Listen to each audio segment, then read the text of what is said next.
He that dwelleth in the secret place of the Most High shall abide under the shadow of the Almighty.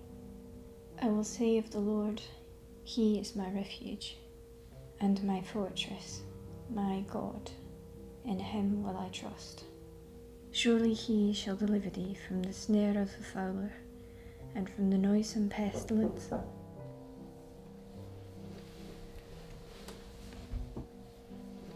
Enter. There is to be a party this Friday at the home of Mr. and Mrs. Starr, and you have been invited to attend. I had hoped that you would be noticed quickly, but I'd never imagined that you would be invited to a party held by the Starrs in your first week here. How do they know who I am? Oh, well, everyone's heard about you.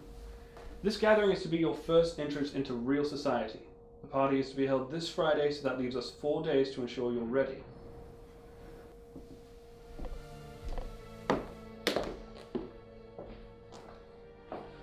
Come here, I'll teach you the steps.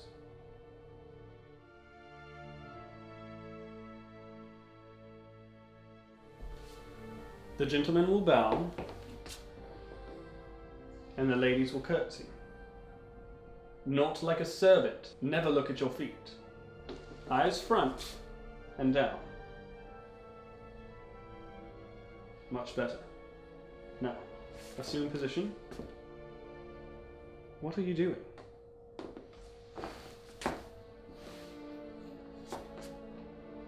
Very well. Impertinent. All right. This will begin with yours. Well, it starts with my steps forward, but you are here. Yes. We need more room. Position.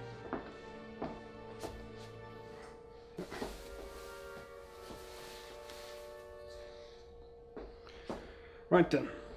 Right foot goes.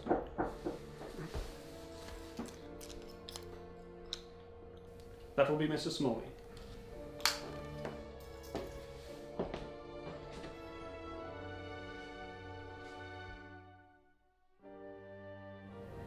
Thank you for agreeing to meet with me, Miss Drummond. You're very welcome. I do hope you will be so kind as to invest in my product. I do hope you will.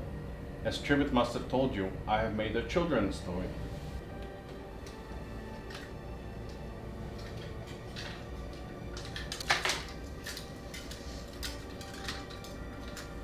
Children everywhere will be delighted with this story. What do you think? Well, Thank you so much for showing it to us, Mr. Smalley. I shall discuss the investment with Miss Drummond and let you know what she decides.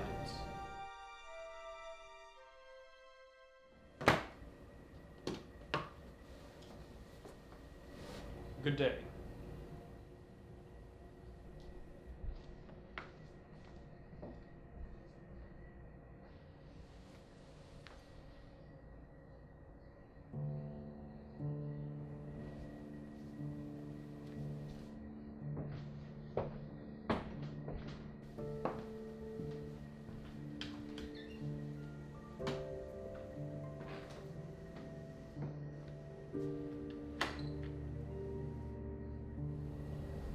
Well, what do I decide? I can hardly tell you what you decide. You do that for yourself at this point in your life. I will, however, tell you this. We will invest in Mr. Smalley's product, or rather, you will invest in his product with no questions asked. I haven't the time. I'll be in my office for the rest of the day, and I am not to be disturbed.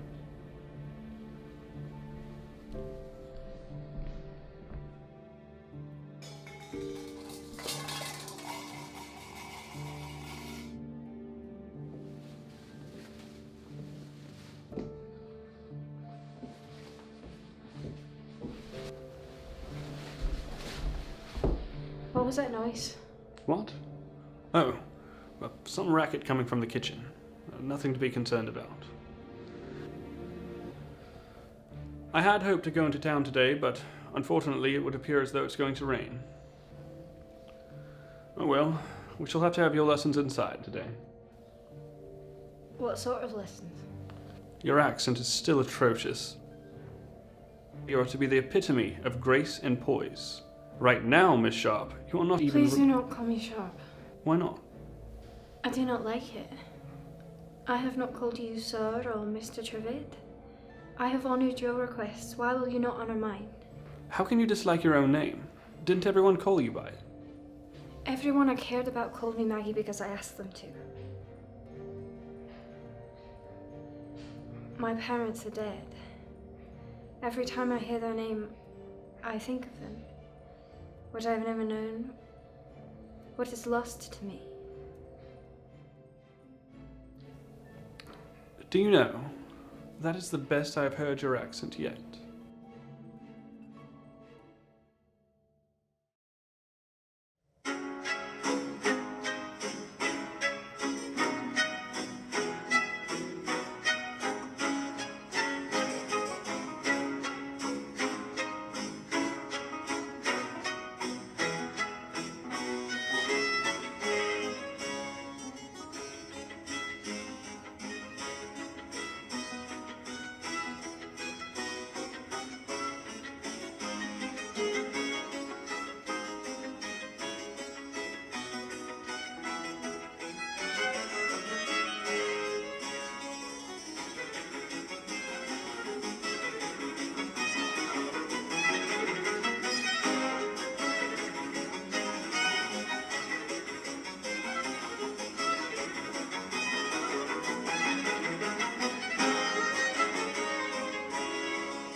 Are you cold? No, I'm nervous. Why? What if I say something foolish? You're rich. No one will care. They'll likely agree with you no matter what you say or do. Would you like to go over it again? I should say, good evening. Thank you for inviting me into your lovely home. Go on. I eat only to be polite. Yes. I talk only to people who look wealthiest. Yes.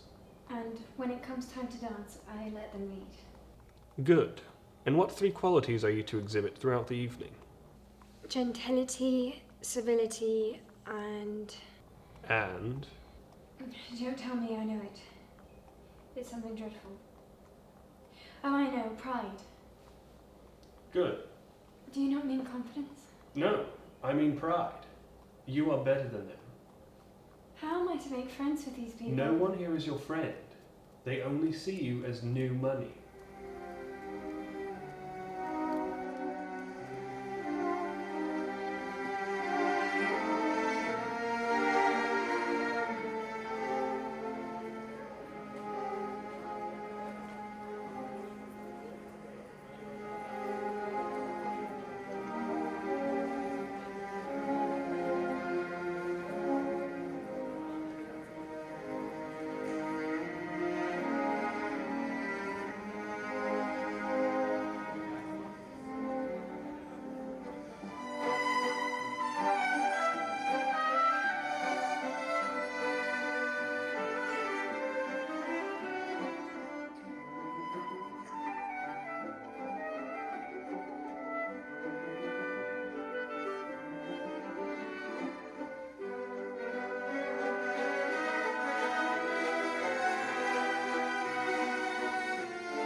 Where's Olivia?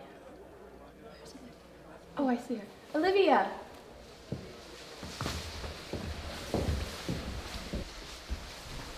Ladies, please allow me to introduce Miss Armenia Drummond. Welcome, Miss Drummond. May I introduce to you Miss Rose Hargrave. My family is one of the most prestigious in the area. This is Olivia Rowland. Her family works in the hotel business. Oh, you're so snide, Rose. My father owns several hotels throughout the United States. We often visit them several times a year, which I believe you're unable to do. Is that not correct? Well, look who's being snide now. Now then, ladies, you're ruining Miss Drummond's first experience at my house. Before you frighten the poor girl away completely, let me introduce myself and hopefully salvage what good graces we have to offer. I am Vivienne Starr, your gracious hostess, and the richest lady here, aside from yourself. It is true. The rest of us are as poor as church mice compared to you. You misrepresent us, Miss Drummond Rose. We are wealthy enough. It is only that we are not independently wealthy. We are privy to our family's money. Miss Drummond and yourself are the only ones fortunate enough to have a relative die in order to gain their accumulated riches. Oh, did one of your relatives pass away? How awful. I'm so... What a terrible thing to say! Miss Drummond, you must forgive Olivia. Her tongue has a mind of its own, and it cannot be silenced regardless of the consequences. We have gone completely diverted, Miss Drummond. Our chief purpose in coming to greet you was, of course, to introduce ourselves and make you feel welcome, but also to ascertain particular facts about you that were unclear as translated by Miss County. Dear woman, I hardly know what she's saying half the time. Where do you come from, and which of your relatives left you your fortune? Oh. Well, I lived in Boston, and I moved here to manage my uncle's estate. Oh, anyone we know, new? My uncle was a man called Jefferson Drummond. I suppose not. I've never heard that name before. Miss Drummond, do you mind introducing us to your escort? Right, this is Trivit, my uncle's... Business partner. It's Pleasure. a pleasure to meet you ladies. Pleasure. Time for a dance.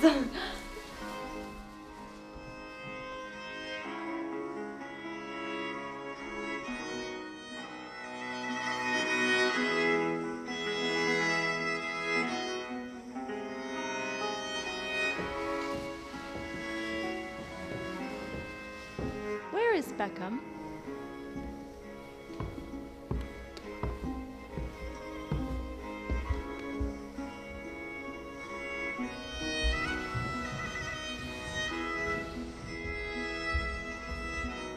Do you have a partner?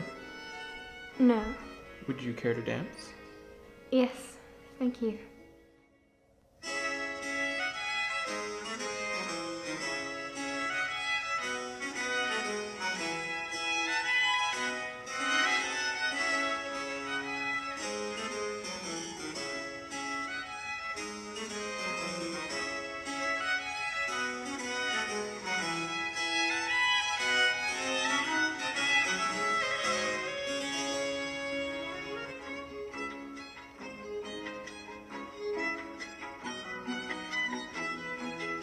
Well, Miss Drummond, are you not? Yes, I am. And you are? Beckham Starr. Oh, I'm sorry. I did not realize. You have a lovely home. I've always thought so. Have you been long in the city? Almost a week. Do you like it here? Yes, very much. You know, my sister has been so looking forward to meeting you. I thought she might faint from the excitement. How fortunate that you're able to grace us with your presence. I am honored to have been afforded an invitation. Well, of course. You were the subject of conversation in all the affluent circles. We'd be fools not to include you in the party. Only good conversation, I hope. Nothing but the best.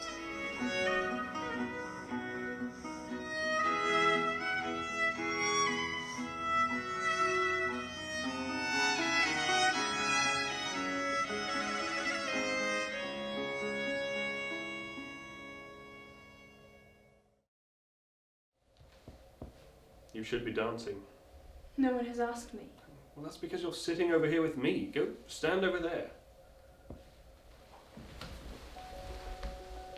Miss Drummond, Miss Starr, I do wish you would call me Vivienne. and you must call me Minnie.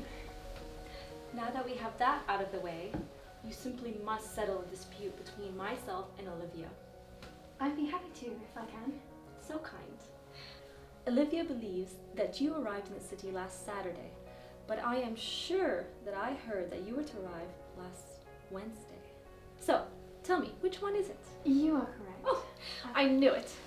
You can always trust a gossip, wouldn't you agree? No. Oh, Miss Drummond, you are exceedingly humorous. I think that we two should be the best of friends. What do you say to that? Well, I would be honored. Wonderful. Well, Olivia, Rose, and myself have tea every other Saturday. I would dearly love it if you were to join us next week. Of course. Wonderful.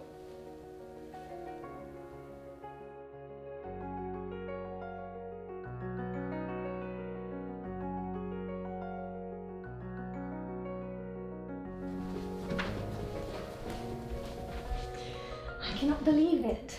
4 months here, and I have already been invited to 5 parties, 4 of which were held at the Starr's estate. I must be important. You have an appointment with a client today. Do I? Who? Endrich van Beetle. I have an appointment with a beetle. Indeed.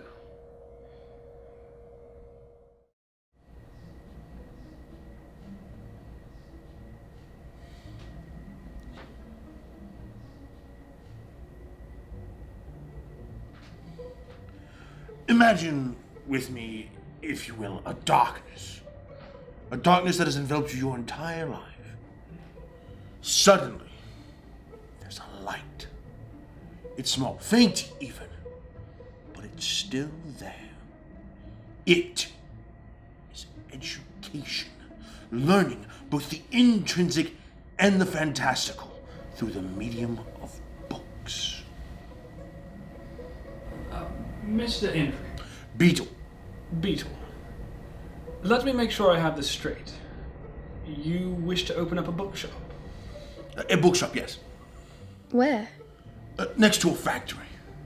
We must awaken the dull, snappish minds of those flimsy factory workers and submerge them through the written word. They will come into my shop, futile, to the point of irrationality, and they will come out brilliantly polished, ready for American high society.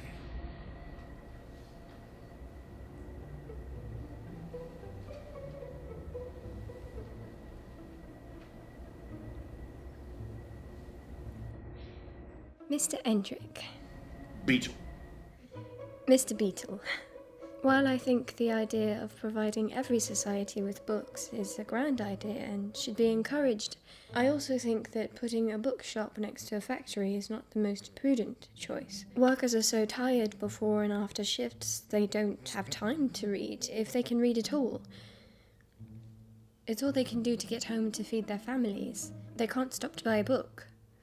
One final point I feel I should make is that, well, you do intend on making a profit from your enterprise, do you not? Well, then, perhaps a factory is not the best place if you expect the workers to have enough money to pay you. You might consider putting your shop closer to town so that more people could enjoy it. The middle class would certainly. What about the well-to-do, the gentry? They could afford books, couldn't they? No wealthy person would dare venture anywhere near the factories. I wouldn't if I were... now that I am. Thank you for presenting your idea, Mr. Beetle. Miss Drummond will let you know what she decides.